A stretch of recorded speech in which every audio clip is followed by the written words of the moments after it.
మేస్త్రి గారు చెప్పండి. మా ఇంటి నుంచి రోడ్డు మీదకి వచ్చేదానికి మెట్లు కట్టాలా?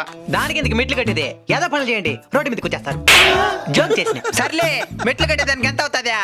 టైమా కాదు, డబ్బులు. అది ఇప్పుడైతే చెప్పడం మారుతుందా? ఇంటి దగ్గరకు వచ్చి డిస్టెన్స్ ఎంత ఉందో చూసుకుందా చెప్పడం మారుతుంది. సరే, మా ఇంటికి పోదాం రండి. పదండి. ఇదే బా మా ఇల్లా. ఇక్కడ నుంచి ఏటవాలుగా ఇక్కడ దాకా కట్టాలనా? రోడ్డు నుండి ప్రయాణాలు చేసేదానికి, కట్టడాలు కట్టుకునేదానికి కాదు. ఇక్కడ దాకా కడితే వెహికల్స్ పోయేదానికి కష్టమైపోతుందా? కష్టమైతే నీకెందుకో చెప్పు, నేతం కట్టు. అట్టంతా కట్నం మాల్దావు. అప్పుడు పక్కింటోడు ఇక్కడ దాకా కట్టుకున్నాడా? వాడికి బుద్ధి లేదు, కట్టుకున్నాడు. నీకు బుద్ధి లే. వాడు కడుపు ఏది పెడితే తింటాడు, నువ్వు తింటావా? తింటాం.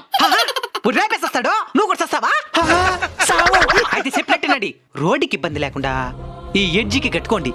అప్పుడు ఎంత పెద్ద బండి వచ్చినా ఈజీగా వెళ్ళిపోగలుగుతుంది, అందరికీ మంచిది. పక్కింటోడు అక్కడ దాకా కట్టినప్పుడు ప్రశ్నించకుండా మీరు కూడా అదే తప్పు చేస్తానంటున్నారా? సారీ మేస్త్రి గారు, రోడ్డుకి ఇబ్బంది లేకుండా కట్టండి. ఇప్పుడు అందరికి నచ్చినారు.